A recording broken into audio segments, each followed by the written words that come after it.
From voted the best young keeper in the world to almost quitting football because of drugs. This is the rise of André Onana. Born in Cameroon on April 2nd, 1996, Onana was playing for the prestigious Samuel Eto'o Academy as a kid, but after catching the eye of Barcelona scouts, they quickly decided to sign him. But because FIFA banned registering any under 16 and non-EU citizen, Onana had to go on loan in the 2012-13 season to the youth team of Cornellà, before being loaned again the next season to the first team of Vista Alegre. After returning to Barcelona and seeing Ter Stegen shining, he knew his opportunity wouldn't come anytime soon. And so, with his deal expiring in July 2015, he had agreed to sign for Ajax, aged only 16. Ajax is the most historic club in the Eredivisie, having won 36 league titles and even winning the Champions League 4 times. But what they're most known for is their incredible player development, with the likes of Johan Cruyff and Clarence Seedorf, to more recently Luis Suarez and Christian Eriksen, all having passed through Ajax. This brings us to the 16-17 season, which was Onana's first campaign with the first team. Ajax finished second in the league that season, as well as making it to the finals of the Europa League. But despite the club's poor campaign, André Onana was a bright spark for the team. He made 48 appearances, had 21 clean sheets, and only conceded 38 goals, which if you ask me for a first season, isn't bad at all. This brings us to the 17-18 season, which was an even worse campaign for Ajax, which saw them finish second once again, but this time, they didn't even qualify for the Europa League. André Onana also had a pretty poor campaign with 38 games, 12 clean sheets, and 40 goals conceded. But in fairness, Ajax were an extremely young team, with their star center back Matthijs de Ligt only being 17 at the time. Moving on to the following season, 18-19, which was arguably Ajax's best team in a long time. That season, they won the domestic double with their first league title in almost 5 years, as well as winning the Dutch Cup. But more importantly is the UCL run that they went on, somehow defying all odds and even beating the likes of Real Madrid in the round of 16. The champions fall, the champions are humiliated, staggering. As well as Ronaldo's Juventus in the quarters. Kicked over the old lady.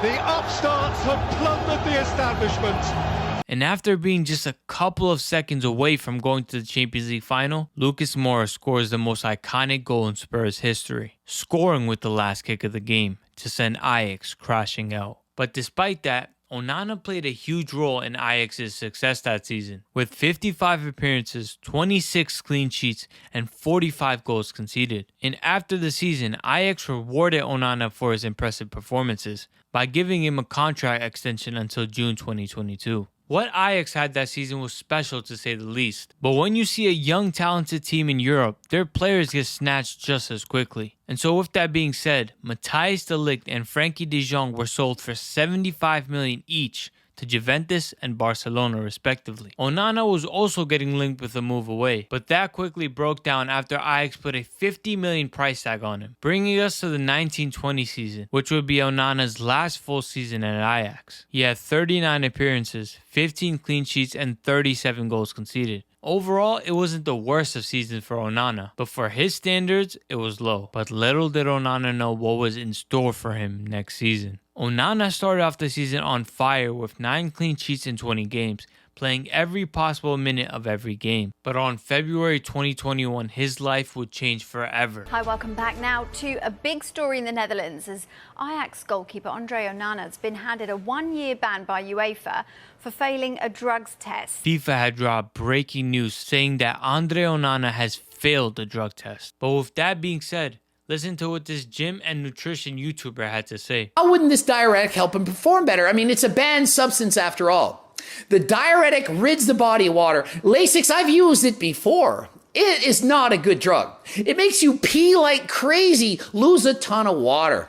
You might use it if you're trying to make a weight class in powerlifting, or maybe in wrestling and boxing, or maybe use it for bodybuilding. It's a performance enhancing drug because it allows you to make a lower weight class than you normally could make without it. Ridding your body of all that water, guess what it's going to do?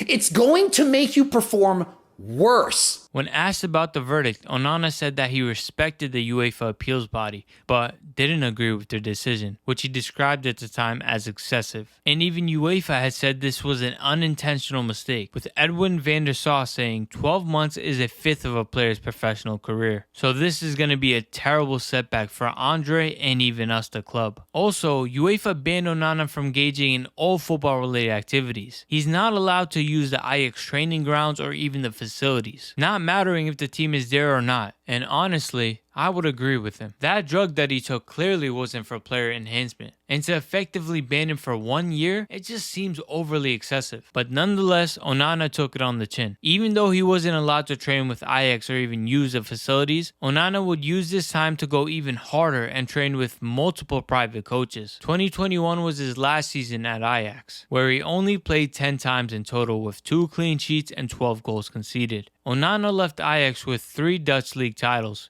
2 Dutch Cups, and 1 Dutch Super Cup. And so, with his contract expiring at the end of the season, Onana was in search for a new club. But after his previous scandal, he was deemed too dangerous to sign by many teams. One club that was willing to take the risk were Inter Milan, who knew how good Onana was. All they had to do was put an arm around him. Bringing us to the 2022 World Cup, where André Onana was picked as first choice goalkeeper, but subsequently was sent home after just 2 games, with multiple reports saying that him and the coach Alex Song had a huge argument. Apparently, Onana didn't agree with Alex Song's philosophies of playing deep and just sitting back. He wanted to go on a more proactive approach, where he would play almost a sweeper-keeper role. But because Cameroon didn't have the best of defense, but Onana was told to just be quiet and do what he's told. But that didn't sit right with him. And so before Cameroon's last game in the group stages, Onana was sent home, with Alex Song saying, "If you can't fit in with what's required to be part of a squad, then I do think that you need to step up to the plate and accept responsibility for that. The team, the squad, is much more important than the interest of any individual." Onana replied by saying, "I always behaved in a way to lead the team to success in a good manner. But unfortunately, this saw Cameroon get knocked out of the World Cup. But despite that, Inter Milan still signed out André Onana. And boy was he a success. Onana had a remarkable campaign, with 41 appearances, 19 clean sheets, and 36 goals conceded. He was also part of the Inter team that went to the Champions League finals, but were unfortunately defeated by Manchester City. And so, this brings us here, where Manchester United are on the verge of signing André Onana for $50 million. And honestly, this is a great signing. Not only are you getting one of the best shot stoppers in the world, but you're also getting a player who's incredible with his feet. Onana almost plays as a sweeper at times, pinging long balls from left to right. This aligns perfectly with the way that Ten Hag wants to play. And with Onana having been coached by Ten Hag at one point, I think he's going to gel in just fine. But on the other side, his critics have labeled him a troublemaker and saying he's going to cause future problems at the club. And honestly, I just don't agree with that. The drug scandal wasn't his fault. It clearly wasn't a performance-enhancing drug. But I do think he was in the wrong with the World Cup drama. But at the same time, he just wants to win. And I think that this Man United team could really use that fire and hunger. But only time will tell how this transfer goes. Let me know down below what player you guys want to see next. Thanks for watching. Take care and peace.